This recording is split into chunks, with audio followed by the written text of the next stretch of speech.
I told him, Oga, you don't shoot me. He said, yes, I shoot you. And I will shoot you again. I will kill you. That moment, my wife called me. She does not know maybe anything happened or not. She just called me, called my number. The officer picked the call and told my wife, your husband is dead. Come to Ikeja to come and pick his corpse.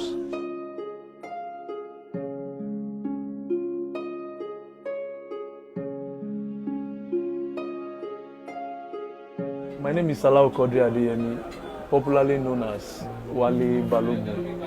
I'm a clearing agent. I work in Apapa. I'm a custom licensed clearing agent. On the 17th of March 2021, I took delivery of a Toyota RAV4 2019 model, which I collected the valuation through valuation unit of Nigeria Customs Service by DC Nwako. Initially, I was given 1.5 million naira. When they wrote the 1.5 million naira, they took it to him to sign. The man refused to sign it, and he said they should go and write 1.7 million naira as surface duty of that vehicle, which I paid. The total is 2,367,000. I did the examination for the vehicle. The mileage is over 23,000. I was coming from Tinkan. When I get to Bega, before Auto Wolf, a custom federal operation unit stopped me and they asked for the documents. I gave him the documents. I know what he was expecting from me is to add officer on duty, which is money. But I just gave him the document and he said, get down. I said, you have the document with you. You can check what you want to check from the documents. Why should I? He said I should insist that I should get down. When he said I should get down, and I was still sitting down inside the vehicle, he brought out a knife. He wanted to stab me. I waved it. He used his gun to hit me.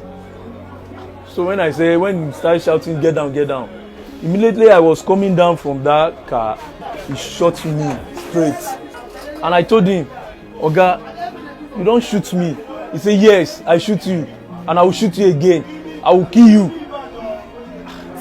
So then, I was trying, with the gunshot, people are coming. And immediately I was trying to crawl from that place.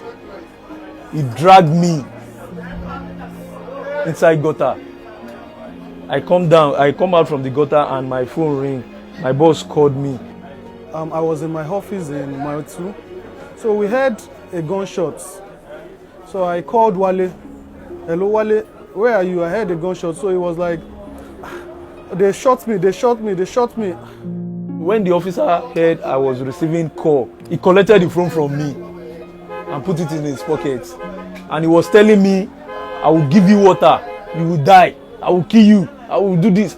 So in that process, some SPU unit police officer came to that place, was asking other officer what happened. So then I wanted to move again.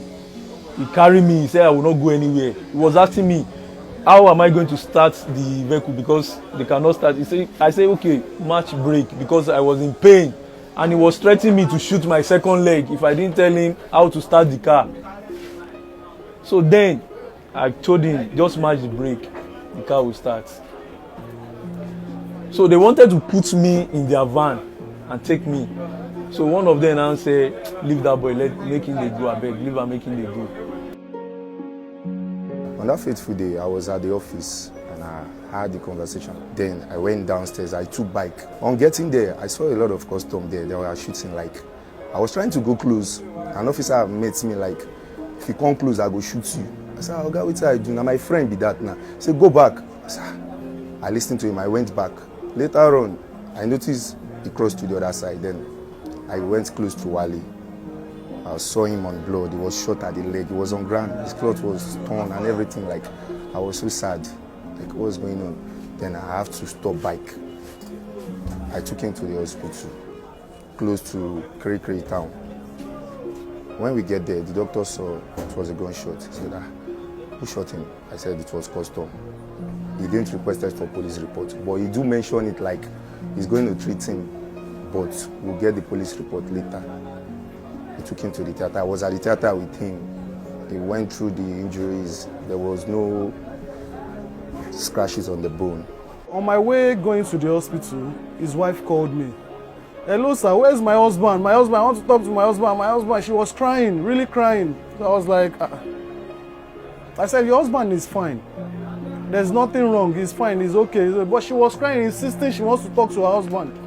So when I got to the hospital, I saw Wale. I was like, Wale, did you call your wife? He said, no. I said, she's insisting, she's crying seriously that she wants to see her husband, she wants to talk to her husband, that she's on her way to the hospital. So, and she got to the hospital crying seriously. She bagged her baby, she has a small baby. So when she got to the hospital, I was asking her that, what happened? How did you get here? How did you know what happened? And she was like, she called her husband's phone, that someone picked it and said, they have killed your husband, come and carry your husband's corpse.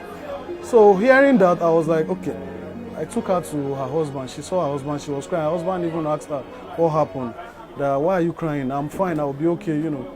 That same day, in the hospital, I saw the DPO Trinity police station. He brought an envelope saying the deputy controller of custom that sent the DPO to bring the envelope, which we rejected. But later in the day, I went back to the DPO to get the envelope after asking our colleagues and other people about it. While some said I should collect, some said no. But at the end of the day, we received the envelope.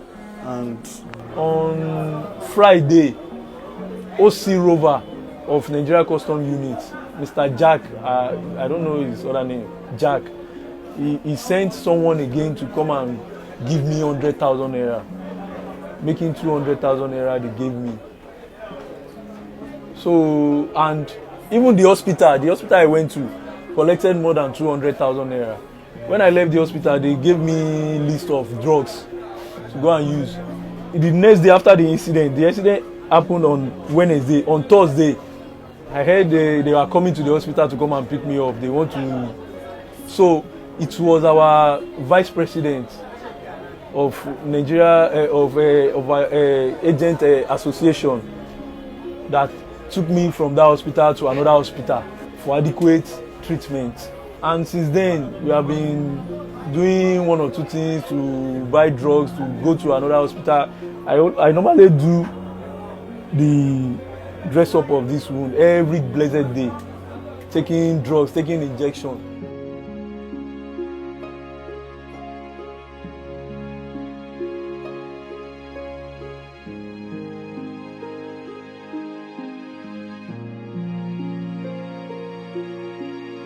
I saw some news that the PPRO of Customs said I was dragging gun with the officer. Why will I drag gun with him? And if the officer can come out and say I drag gun with him, let us go and do fingerprints. Maybe my hand will be on the gun. And after that time, they go away with the car. Up to now, nothing has happened. I didn't hear anything from them. Nobody called me. They did not call me. They did not even talk anything about my health. This, our industry, this work I'm doing, if you are not there, you are not there. If people are seeing you, they can say, okay, oh, come and take this, come and do this, come and do that. But I cannot do anything. I can't be going everywhere with crutches. And as a family man, I can't be sitting down at home. For how long will I be doing that? I've never experienced anything like gun in my life before. So if I should tell you the pain I'm going through now,